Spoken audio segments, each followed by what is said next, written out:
Assalamualaikum warahmatullahi wabarakatuh.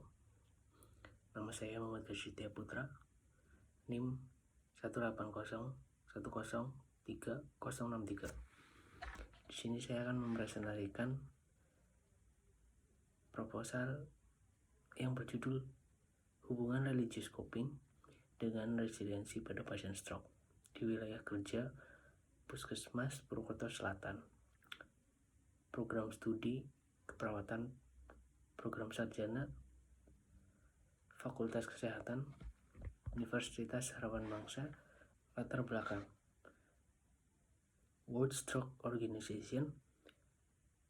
Diketahui bahwa pada tahun 2019 sebanyak 13,7 juta orang mengalami stroke, di mana 52% terjadi pada laki-laki dan 60% terjadi pada orang dengan usia kurang dari 70 tahun. Selanjutnya, untuk Institute for Health Metrics and Evaluation menyatakan bahwa pada tahun 2019 stroke masih merupakan penyebab kematian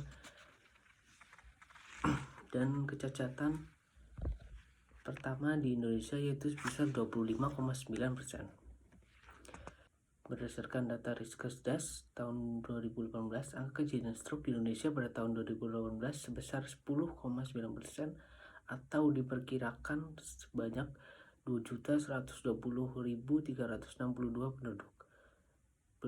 Berdasarkan data Dinas Kesehatan Jateng 2019, diketahui bahwa persentase kejadian stroke pada tahun 2019 sebesar 3,5% dan merupakan kejadian penyakit tidak menular atau PTM terbanyak setelah hipertensi dan diabetes. Stroke merupakan suatu kondisi penyakit yang disebabkan oleh terhentinya aliran darah yang menyuplai otak secara tiba-tiba, baik karena adanya sumbatan maupun rupturnya pembuluh darah.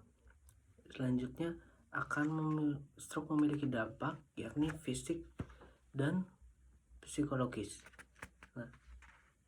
Dampak psikologis yang dialami penderita stroke menyebabkan timbulnya emosi-emosi negatif yang akan membuat penderita stroke merasa tidak dapat bangkit kembali dari keterpurukan yang sedang dialami atau tidak resilient.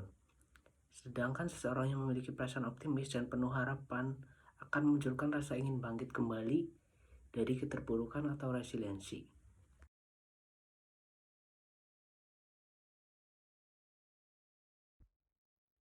Rasa ingin bangkit kembali dari keterpurukan atau sebuah proses adaptasi yang baik dari keadaan kesengsaraan yang berupa trauma, tragedi atau kejadian, ancaman atau sumber-sumber stres yang signifikan. Selanjutnya, faktor yang mempengaruhi resiliensi ada self-esteem, dukungan sosial, spiritualitas, dan emosi positif. Di dalam spiritualitas ini menjadi salah satu faktor yang dapat mempengaruhi resiliensi. Religious coping adalah salah satu cara dalam mengatasi masalah dengan pendekatan keagamaan. Religious coping dilakukan dalam 3 cara, yaitu self-directing, differing, dan kolaboratif. Rumusan masalah. Pada seseorang yang mengidap penyakit stroke memiliki dampak psikologis, yang artinya resiliensinya dapat tinggi atau rendah. Serta dapat ditarik resiliensi memiliki faktor spiritual. Dengan implementasi religious coping dapat ditarik, adakah hubungan religious coping dengan resiliensi pada pasien stroke? Tujuan penelitian. Tujuan umum: mengetahui hubungan religious coping dengan resiliensi pada pasien stroke di wilayah kerja Puskesmas Purwokerto Selatan. Selanjutnya, tujuan khusus. Yang pertama, mengidentifikasi karakteristik pasien stroke berdasarkan usia, jenis kelamin, pendidikan, pekerjaan, dan lama menderita di wilayah kerja Puskesmas Purwokerto Selatan. Kedua, mengidentifikasi religious coping pada pasien stroke di wilayah kerja Puskesmas Purwokerto Selatan. Yang ketiga, mengidentifikasi resiliensi pada pasien stroke di wilayah kerja Puskesmas Purwokerto Selatan. Yang keempat, menganalisis hubungan religious coping dengan Resiliensi pada pasien stroke di wilayah kerja Puskesmas Purwokerto Selatan. Manfaat penelitian bagi responden. Hasil penelitian ini diharapkan dapat menjadi masukan bagi pasien stroke yang mengalami resiliensi sehingga dapat digunakan menjadi dasar untuk menentukan mekanisme coping yang tepat.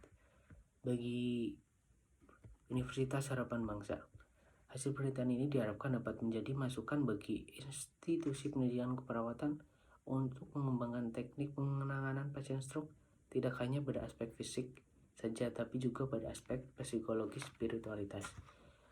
Selanjutnya bagi Puskesmas Purwokerto Selatan, penelitian ini diharapkan dapat memberikan informasi terkait tingkat resiliensi pada pasien stroke, sehingga diharapkan pihak puskesmas dapat memberikan terapi terhadap pasien stroke agar dapat menjadi lebih tenang dan memiliki sikap resiliensi diri yang baik sehingga dapat survive dalam menjalankan kegiatan sehari-hari.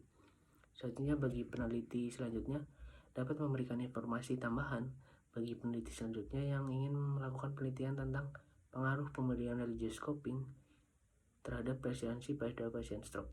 Untuk keaslian penelitian, terdapat 4 penelitian yang berkaitan dengan penelitian ini.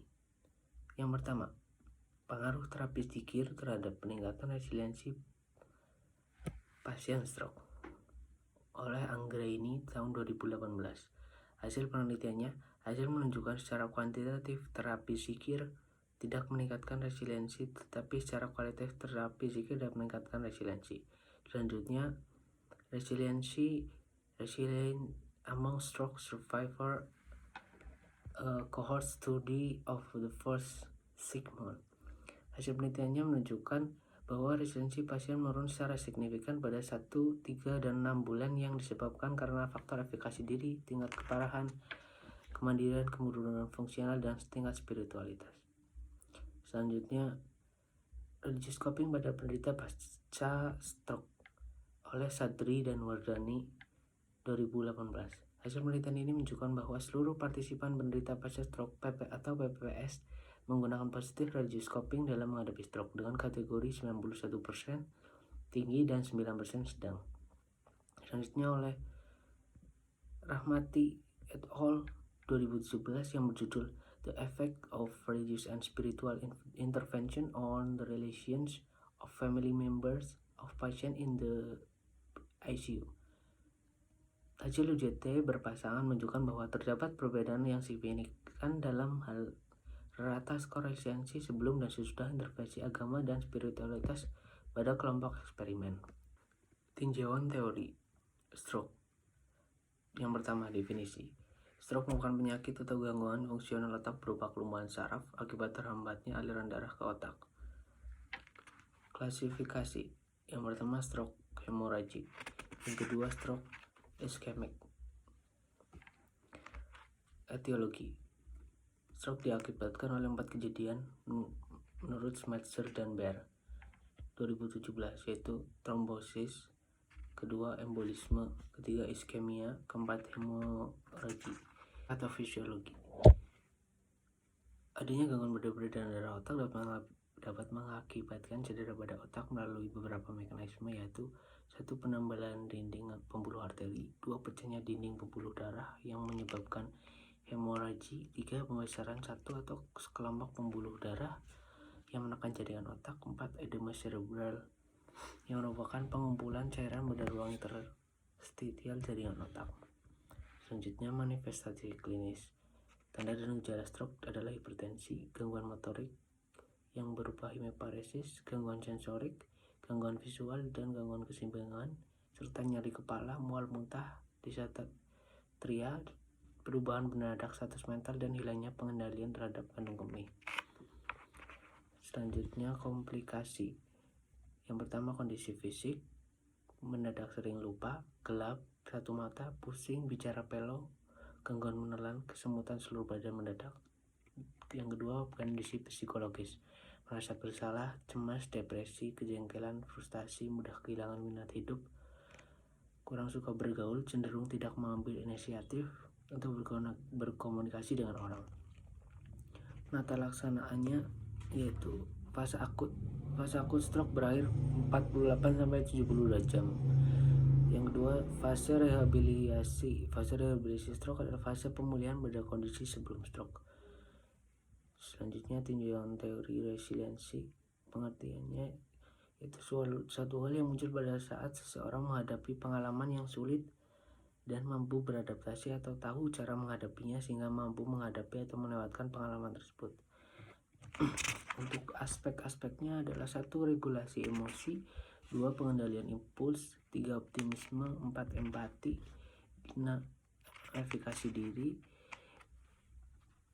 serta peningkatan aspek positif. Selanjutnya untuk tahapannya, yang pertama succumbing atau mengalah, 2. Survival atau bertahan, 3. Recovery atau pemulihan, 4. Thriving atau berkembang dengan pesat. Karakteristik resiliensi itu dibagi menjadi 7. Yang pertama insight, 2. Kemandirian, 3. Hubungan, 4. Inisiatif, 5. Kreativitas, 6. Humor, 7. Moralitas. Dan untuk faktor-faktornya, yang pertama self esteem, dukungan sosial, spiritualitas, dan emosi positif. Pengukuran resiliensi ada beberapa alat ukur, misalnya resiliency inventory atau RI, resilience in Midwell scale atau RIM scale, dan resilience scale RS14, dan brief resilient coping scale atau BRCS, dan Connor Davidson resilience scale atau CDRIS. Religious coping definisinya yaitu cara seseorang menanggulangi masalahnya dengan berdasarkan pada keyakinan suatu agama. Strategi religious coping, yang pertama kolaboratif, kedua self-directing, ketiga deferring. Untuk religious coping yaitu coping religious positif dan coping religious negatif. Selanjutnya ke peran religious coping terhadap kesehatannya. 1. Religious membuat seseorang mendapatkan dukungan sosial. Religious mendorong seseorang memiliki gaya hidup yang sehat. Religious menolong untuk meningkatkan integrasi kepribadian serta meningkatkan generativity. Selanjutnya, religious membuat seseorang memiliki makna dan tujuan hidup. Implementasi religious coping, yang 1. melalui pelaksanaan sholat, yang 2. melalui zikir, yang ketiga melalui berdoa, keempat melalui membaca Al-Quran. Selanjutnya, pengukuran religious coping. Terdapat beberapa alat pengukuran religious coping, yaitu the negative religious coping scale, the ERCOP, the brief cop, serta the Hindu religious coping scale. Kerangka teori stroke. Penyebabnya yakni 1. Trombosis, 2. embolisme cerebral, 3. iskemia, 4. hemoragi cerebral. Dampaknya pada kondisi fisik dan kondisi psikologis. Dalam dampak kondisi psikologis, seseorang dapat memiliki resiliensi yang rendah atau resiliensi yang tinggi. Faktor yang mempengaruhi resiliensi yakni self-esteem, dukungan sosial, spiritualitas, dan emosi positif. Dalam penelitian ini, peneliti melakukan penelitian terhadap spiritualitas dan yakni religious coping. Implementasi pada religious coping dapat melalui pelaksanaan sholat, melalui zikir, melalui berdoa, dan melalui membaca Al-Quran. Variabel independen atau variabel bebas pada penelitian ini yakni religious coping. Variabel dependen atau variabel terikat pada penelitian ini yakni resiliensi pada pasien stroke.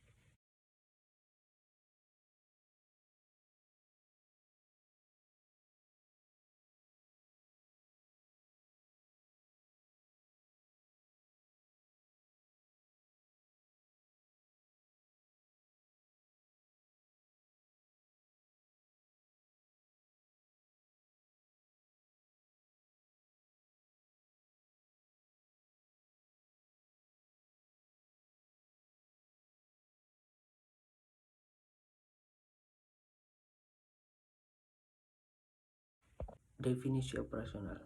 Yang pertama, pada variabel religious coping, definisi operasionalnya strategi coping yang digunakan oleh pasien untuk mengatasi masalah terkait stroke dengan strategi religious Alat ukur kuesioner brief ERCOP, parameter positif dengan skor 14-34 dan negatif dengan skor 35-56, skala ordinal. Yang kedua, untuk variabel resiliensi, definisi kemampuan yang dimiliki oleh pasien stroke dengan menerima kondisi demi kekuatan dalam menjalani proses penyakitnya. Alat ukur kuesioner The Resilience Scale, parameter rendah dengan skor 25-49, sedang dengan skor 50-74, tinggi dengan skor 75-100, skala ordinal. Untuk instrumen kuesioner resiliensi menggunakan The Resilience Scale.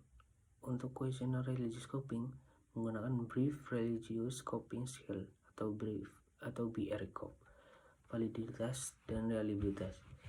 Untuk The Resilience Scale, hasil uji reliabilitas pada kuesioner didapatkan nilai 0,810 dan nilai validitas pada kuesioner resiliensi adalah 0,97, maka dapat dikatakan bahwa instrumen telah valid. Untuk kuesioner BRCOP, kuesioner ini telah dilakukan uji validitas dan reliabilitas dengan hasil tingkat reliabilitas 0,6201. Teknik pengumpulan data. Yang pertama, administrasi, 2 tahap penentuan responden, 3 tahap informed consent, 4 tahap pengumpulan data. Untuk pengolahan data dan analisis data, pengolahan data yakni editing, scoring, coding, entry data, tabulating, dan cleaning. Analisis data bivariat dan univariat. Etika penelitian. Yang pertama, prinsip manfaat, kedua, prinsip menghormati manusia, 3, prinsip keadilan. Terima kasih.